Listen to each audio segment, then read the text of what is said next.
Amém, irmãos? Nós vamos então meditar no Salmo 1.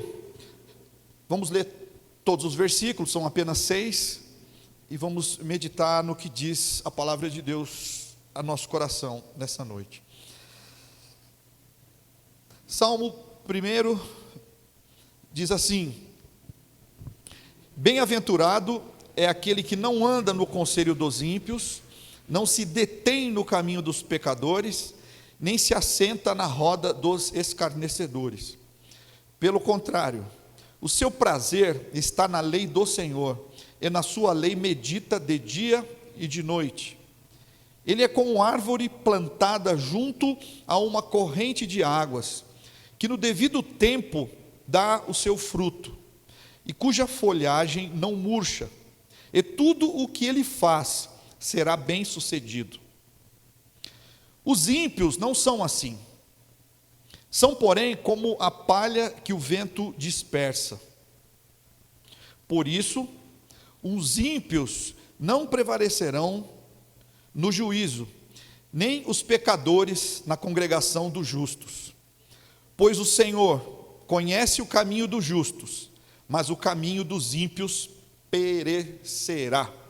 Amém? Vou pedir para o grande orar por esse momento da palavra do Senhor e orar por mim, né? Amém? Amém. Estenda suas mãos.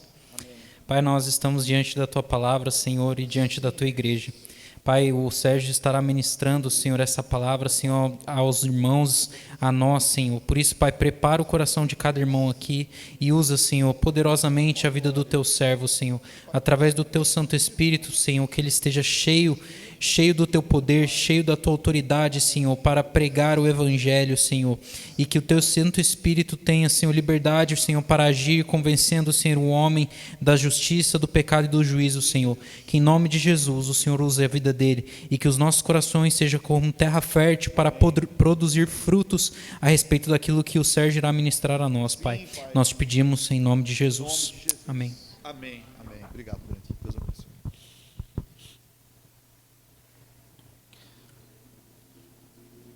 No versículo 1 nós lemos essa expressão bem-aventurado.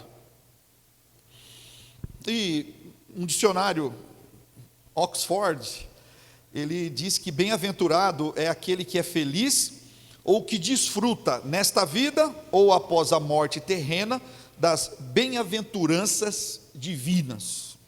Ou seja, bem-aventurado é aquele que já desfruta do seu Deus, não só hoje, mas também eternamente. E esse salmo, ele fala de um certo tipo de homem, que é bem-aventurado ou feliz. O texto, ele se refere a um homem justo. E um homem justo que vai ser comparado ao ímpio. Ou seja, o homem justo é um homem feliz. O homem justo é um homem feliz. O homem justo, ele é descrito ali no primeiro versículo desse texto que nós lemos, e ele tem uma atitude diferente da atitude do ímpio. Qual é essa atitude que o justo tem? O justo, ele tem o seu prazer na lei do Senhor. Ele tem o seu prazer naquele que criou os céus e a terra. E ele espera por sua salvação final. O justo é diferente do ímpio. O justo tem o seu prazer no Senhor. E o justo tem esperança no Senhor. E por causa desse prazer que ele tem no Senhor, e dessa esperança que ele tem no Senhor, o caminhar desse justo é diferente. O justo, ele é comparado com o ímpio, porque o ímpio, pelo contrário, né, ao contrário da atitude do justo, ele não tem prazer no Senhor, mas ele tem prazer nas coisas passageiras. Ele tem prazer nas coisas corrompidas, ele tem prazer nas coisas corruptíveis, ele tem prazer naquelas coisas que não têm o poder de sustentá-lo, não tem o poder de satisfazê-lo. Estas coisas passageiras, elas têm um apelo muito forte, elas têm uma chamada muito forte. Da mesma forma que Eva, ali no Éden, viu aquele fruto, e olhando para aquele fruto, ela desejou aquele fruto, porque ele parecia bom, mas foi um prazer tão passageiro, tão fútil, assim como tudo nessa terra, que não se chama Deus, que não se alia à vontade de Deus, tudo nessa terra que apela para os seus desejos humanos, carnais e temporais, isso tudo tem poder intenso sobre a vida dos ímpios, e é nessas coisas que os ímpios têm o seu prazer. Veja só, o justo, ele não anda, não se detém e não se assenta com os ímpios. Perceba, né? Bem-aventurado é aquele que não anda no conselho dos ímpios, ele não se detém, né? Que ele vem andando, né? E depois ele se detém, e por último ele se assenta. Vamos dizer assim, é uma progressão negativa. O justo, ele não faz isso, ele não anda, ele não se detém e ele não se assenta com os ímpios. E pelo contrário, diferente disso, ele procura outro rumo para a sua conduta, uma conduta que é constante, ou seja, de dia e de noite. O seu prazer está na lei do Senhor e nela ele medita, todos os dias, de dia e de noite. O pregador Charles Spurgeon, em um dos seus sermões, ele disse que, apesar de nós conhecermos tanto, nós ainda não fomos transformados na mesma proporção desse conhecimento. Eu não sei quanto tempo que você é crente, quanto tempo você já abraçou, faz tempo que você abraçou o Evangelho, quantas pregações você já ouviu, quantas exortações você já ouviu, quantos devocionais você leu, quantas vezes você leu a Bíblia, qual que é a tua assiduidade no seu devocional. Mas, pensando nisso, a pergunta que vem, né, a nós: será que nós não deveríamos ter uma maturidade maior no Evangelho? Nós não deveríamos ter uma atitude mais evidente da pessoa de Cristo nas nossas vidas, diante de tanto tempo que nós estamos caminhando com Cristo? E por que que isso acontece? É porque nós ouvimos muito e não fazemos aquilo que o texto aqui nos diz, né? O versículo 2 diz: pelo contrário, o seu prazer está na lei do Senhor, e na sua lei ele faz o quê? Medita de dia e de noite. O Salmo 119, versículo 18, ele diz o seguinte, no versículo 18 ele diz o seguinte: desvenda os meus olhos, para que eu contemple as maravilhas da tua lei. Desvenda os meus olhos. Irmãos, para muitos cristãos, para muitos de nós muitas vezes não vem no nosso coração essa ideia de que a lei do Senhor é uma maravilha, de que a palavra do Senhor é uma grande maravilha. Para muitos cristãos, a palavra do Senhor é a Bíblia, é um livro enorme, né? com 66 livros divididos entre Antigo Testamento e Novo Testamento, que tem textos bíblicos que muitas vezes são difíceis de entender. É isso que muitas vezes passa pelo coração de muitos crentes. E eles não falam, como diz o salmista aqui no verso 18, desvenda os meus olhos para que eu contemple as maravilhas da tua lei. Nós precisamos, irmãos, de um socorro de Deus, para que nós deixemos a indiferença, para que nós deixemos esse desinteresse da palavra de Deus, como se ela não tivesse assim tanta beleza, como diz aqui o salmista. A oração e a leitura bíblica, elas não podem estar ausentes da vida de um justo. Porém, irmãos, se nós não nos aproximarmos de Deus, se nós não nos achegarmos a Deus, nós não vamos ter capacidade de perceber essas coisas. Coloca para mim Tiago 4:8, por favor. Tiago 4, versículo 8. Chegai-vos a Deus, e Ele se chegará a vós outros. Purificai as mãos, pecadores, e vós que sois de ânimo dobre, limpai o coração. Achegai-vos a Deus, e Ele se chegará a vocês. Então, para aquele irmão que não tem muito prazer em ler a Bíblia, em meditar na palavra de Deus, irmão, você precisa pedir socorro para Deus. Você precisa se achegar a Deus e pedir que Ele desvende os seus olhos, para que você possa compreender que a lei do Senhor é perfeita,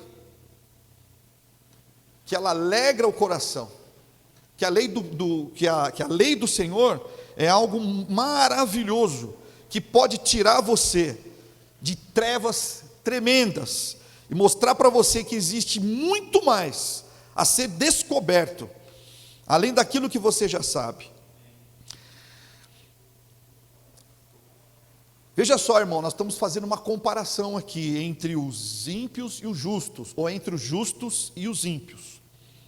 Os ímpios, eles andam por seus próprios caminhos, eles tiram as suas próprias conclusões, e eles andam na sua própria força. O ímpio, ele busca os seus recursos em qualquer lugar em que ele veja uma possibilidade de lucro, sem se importar se isso agrada a Deus ou não.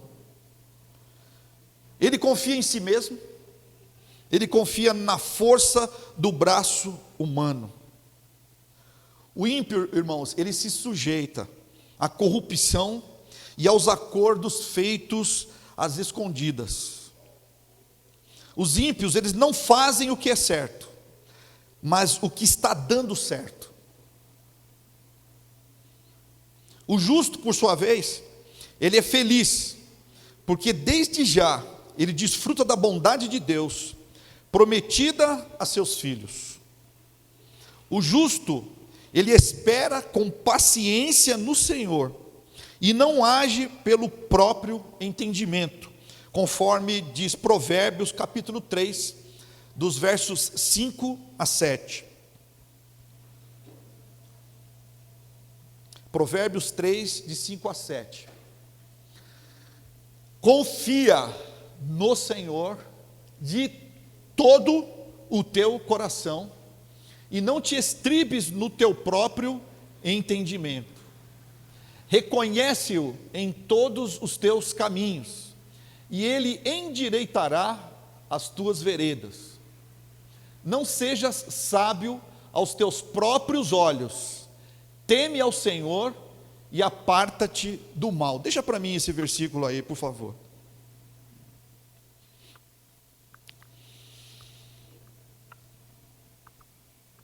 O justo, irmãos, os justos, eles são compelidos pela palavra de Deus.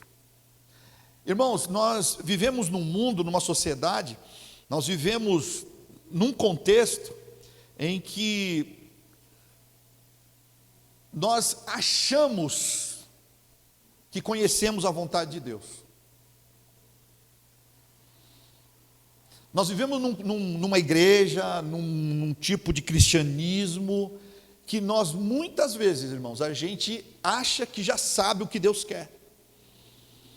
A gente age com uma certa ética, a gente age com uma certa bondade, uma certa misericórdia, mas isso, mesmo isso, ainda é agir segundo o próprio entendimento.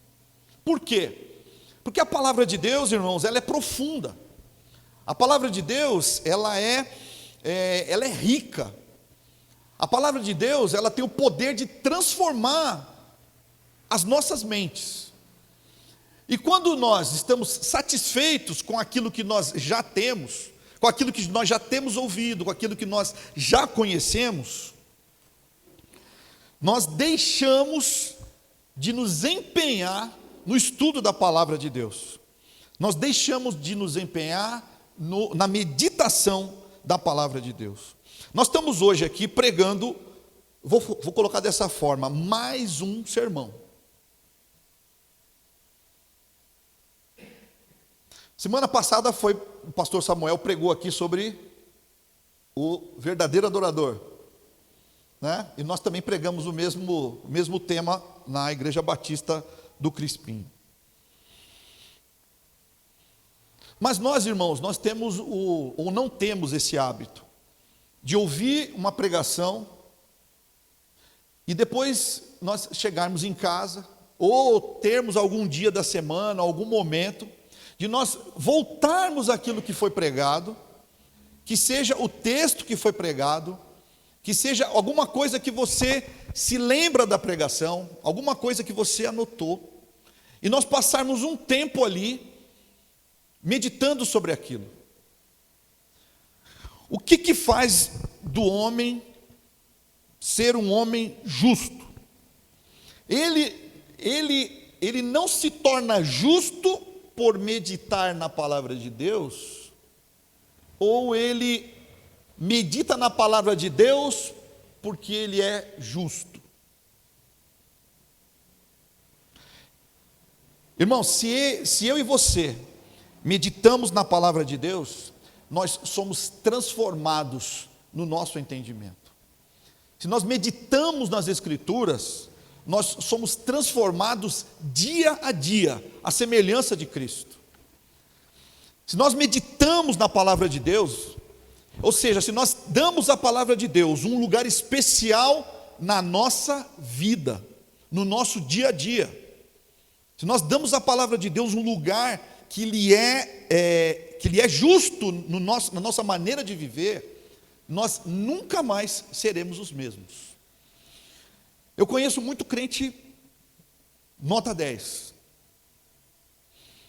E mesmo nesses crentes nota 10, se eles se empenharem mais e mais em estudar, em meditar, em conhecer a palavra de Deus, eles vão se tornar nota 11, nota 12, nota 13, 14, 15 e assim por diante.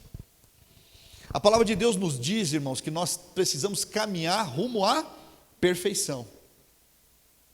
E essa perfeição, ela só vem a nós quando nós andamos diante do nosso Deus, na presença do nosso Deus. E o que nos deu, o que Deus nos deu para o nosso crescimento? Além da oração e da palavra dele. O que Ele nos deu além disso? Além da oração e da palavra de Deus.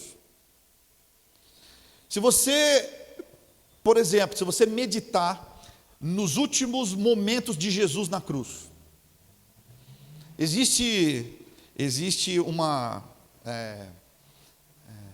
contagem, né, que diz que isso é verdade, né, que Jesus ele proferiu 7 palavras na cruz, né? 7 palavras ali naquele momento que ele estava sendo crucificado e na sua crucificação. E todas as palavras que Jesus falou foram textos que estavam nas Escrituras.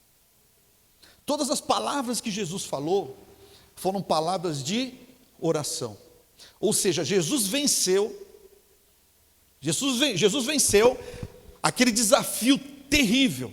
Ele venceu tanta oposição no seu ministério, e ele venceu aquela dura prova da cruz, através dessas duas ferramentas que o justo tem, que é a oração e a palavra de Deus. Então, irmãos, eu sei que eu falo isso com propriedade. Nós, infelizmente, nós não temos esse hábito. Nós temos aqui, na sexta-feira, as células, né? Ou a célula, nós temos uma célula. Ela se realiza ou na casa de alguém, ou em algumas circunstâncias aqui na igreja. E o que nós fazemos aqui?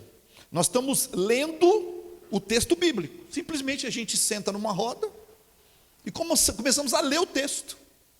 E enquanto nós lemos o texto, nós vamos lendo o texto de trecho em trecho, e nós todos aqui começamos a comentar sobre esse texto. As impressões que nós temos desse texto. Algumas pessoas perguntam, outros contribuem com respostas, mas todas as vezes que nós chegamos aqui nessa célula, que nós começamos a pensar no texto, a refletir no texto, todos nós que participamos dessa célula, nós saímos daqui transformados. Nós saímos daqui com uma outra visão daquele texto que para nós parecia tão simples e tão comum.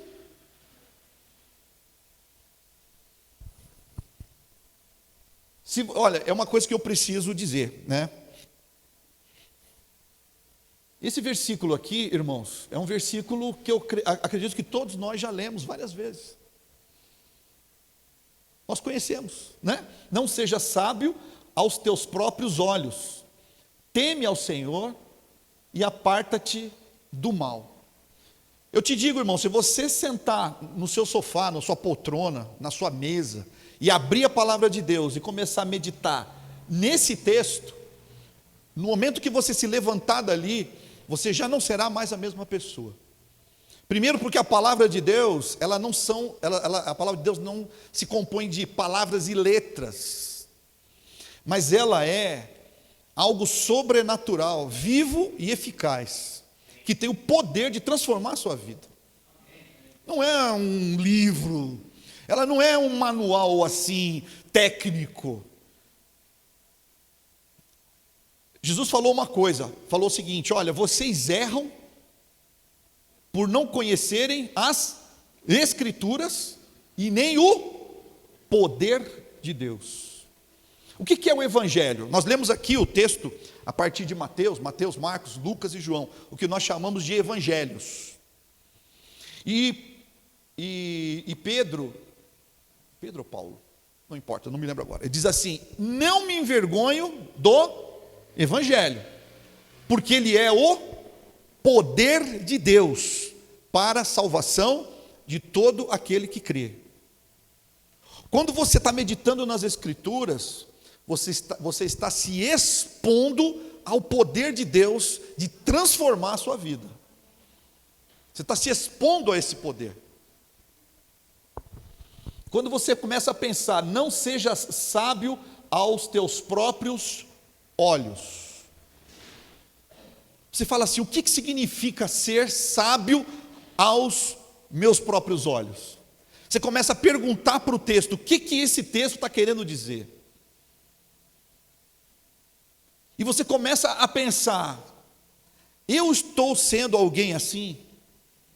Eu estou sendo uma pessoa que age todos os dias segundo aquilo que eu acho que é correto? Eu sou uma pessoa que teme o Senhor e que procura apartar-se do mal? Irmão, um versículo desse pode fazer de você uma nova pessoa, pode fazer de você alguém vitorioso em áreas da sua vida que você achava que estava tudo bem, que você achava que estava, né, se dando bem, que estava tudo tranquilo. Mas eu te digo, irmãos, olha, A palavra de Deus, ela é um tesouro infinito, que mesmo aqueles textos que você já leu várias vezes, se você meditar nesse mesmo texto várias vezes, nessas mesmas várias vezes, você vai descobrir algo profundo, novo e transformador. É um desafio que eu, como pastor, faço a você nessa noite.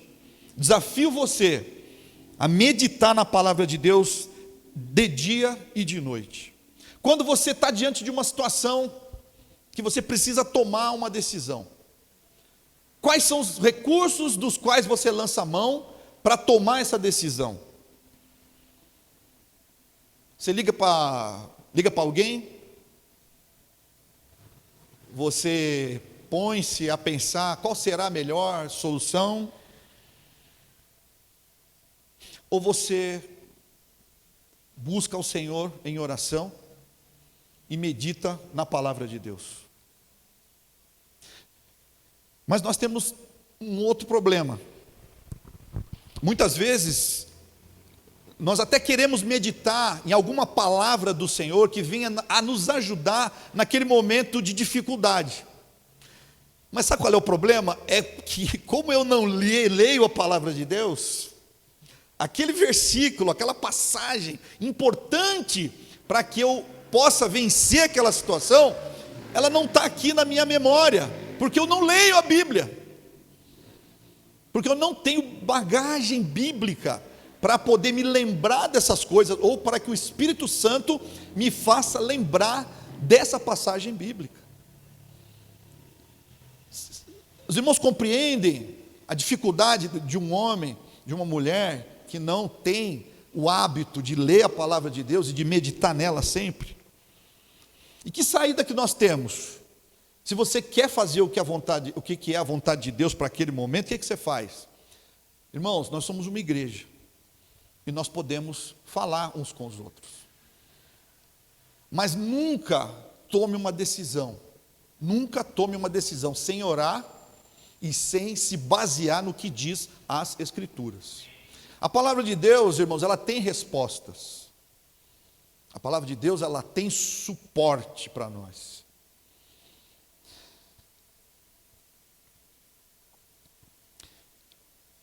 De onde que vem, irmão, então, a confiança do justo em fazer o que agrada a Deus e esperar pela prosperidade que vem somente dele? Isso vem da meditação nas maravilhas da lei do Senhor. Quando a gente conhece a Deus, ou Deus revelado nas Escrituras, quando nós temos alegria em meditar na palavra do Senhor, quando nós buscamos na palavra do Senhor alimento para as nossas vidas, nós descobrimos que Deus, Ele tem o seu tempo de agir, Ele tem o seu plano para nós. E mesmo quando nós somos tentados a assinar um contrato que não agrada a Deus, em fazer um acordo que contraria a vontade do Espírito de Deus que habita em nós, quando nós somos tentados a fazer essas coisas, e nós nos lembramos das promessas que Deus fez para nós, nós nos lembramos do poder que Deus opera em nossas vidas, quando nós nos lembramos disso, nós dizemos: não, eu prefiro esperar na bondade, no poder e naquilo que Deus tem prometido para mim. Mas se você não conhece a Deus, não medita na sua palavra, você diz assim: olha, se eu não abraçar essa oportunidade aqui, pode ser que eu nunca tenha outra oportunidade como essa. Irmãos, nós não fomos chamados para andar ansiosos, andar desesperados, andar fazendo tudo que a gente pode para alcançar aquela prosperidade que nós queremos. Nós somos chamados para descansarmos no poder de Deus. Ainda que a figueira não floresça, que não haja fruto na vide, e que o produto da oliveira minta, ainda assim eu me alegrarei no Senhor. E isso fala, irmãos, de um sustento necessário para nós. Ela fala do quê? Ainda que a figueira não floresça. O que é a figueira? Sustento. O que é a oliveira? É sustento. O que é a videira? É sustento para nós. E tudo isso falhou. E como disse Jesus, né? O que comeremos, o que beberemos? Quando você conhece, quando você medita nas Escrituras,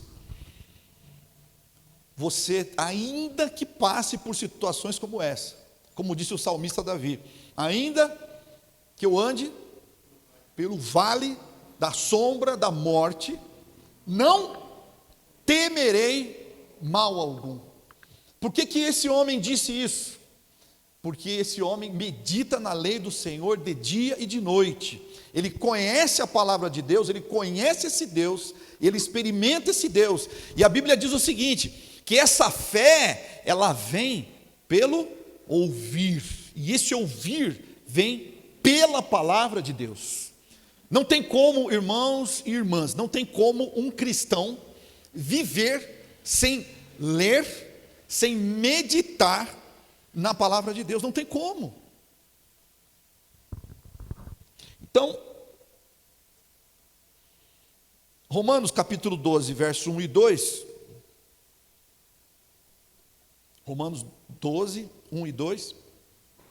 Rogo-vos, pois, irmãos, pelas misericórdias de Deus, que apresenteis o vosso corpo por sacrifício vivo, santo e agradável a Deus, que é o vosso culto racional.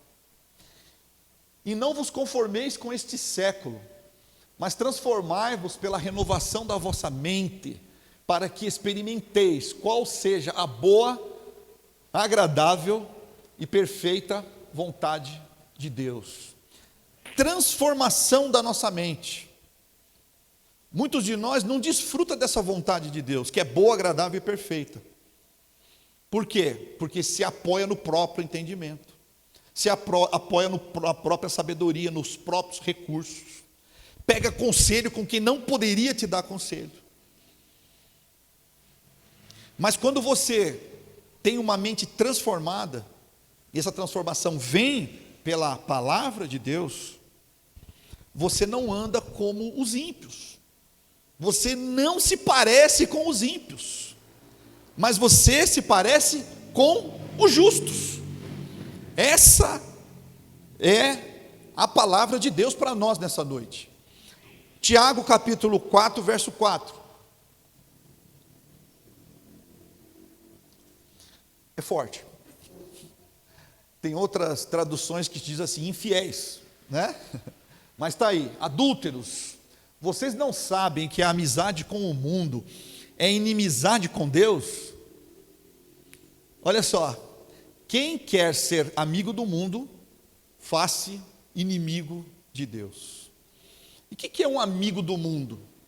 O que é um amigo? O amigo é aquele que não tem conflito e não tem divisão, não tem contenda, não tem nenhum tipo de conflito. Se nós não temos nenhum tipo de conflito com o mundo, então nós somos inimigos de Deus. O John Piper, ele fala uma coisa: se nós não temos fome da palavra de Deus, então nós estamos nos alimentando de outra coisa. E para concluir, felicidade ou bem-aventurança é desfrutar do amor, da presença, da graça, da correção, da provisão e da glória de Deus. Felicidade é desfrutar do amor, da presença, da graça, da correção, da provisão e da glória de Deus. Isso tudo é promessa de Deus para todos aqueles que se achegam a Ele através de Jesus Cristo, único e vivo caminho, e que desenvolvem sua salvação através do crescimento na graça e no conhecimento de Deus, meditando nas Escrituras e pondo-as em prática.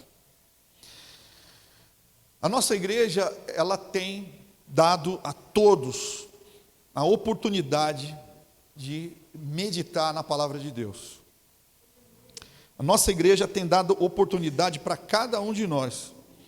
Hoje de manhã nós tivemos uma escola dominical muito singular, né? Eu não digo, talvez não muito singular, porque ela tem sido assim, mas hoje foi uma coisa muito especial. Hoje nós tivemos assim um debate aberto aqui, sobre vários temas, todos eles acerca da palavra de Deus.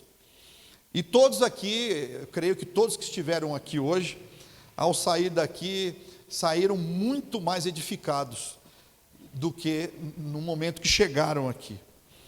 Nós temos, irmãos, a oportunidade de meditar na palavra de Deus abertamente aqui, nas terças-feiras, nas quintas-feiras, nas sextas-feiras, né?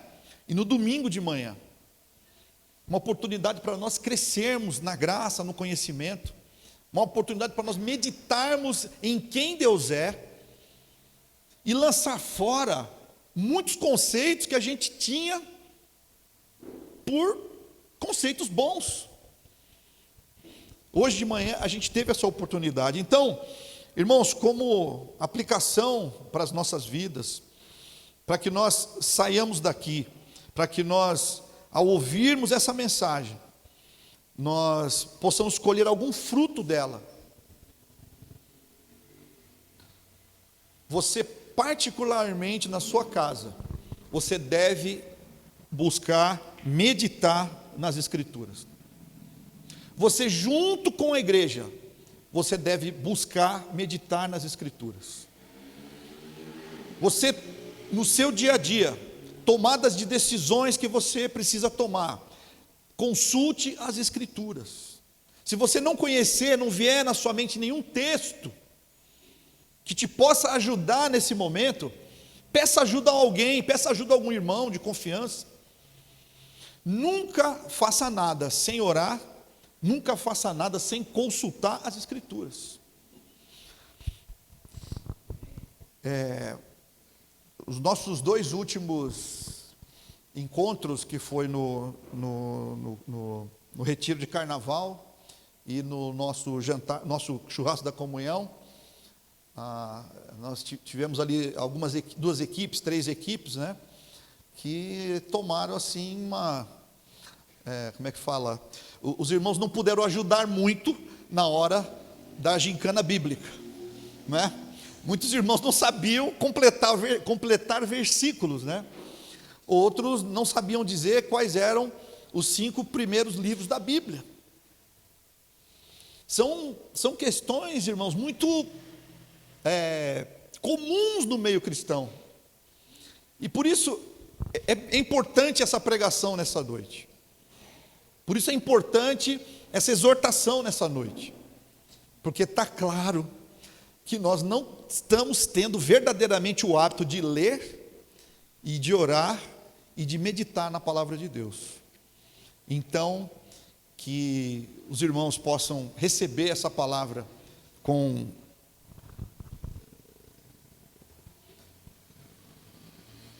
posso dizer, com cuidado, possam receber essa palavra com toda a diligência e possam colocar isso que nós pregamos nessa noite aqui em prática na vida de vocês. Amém?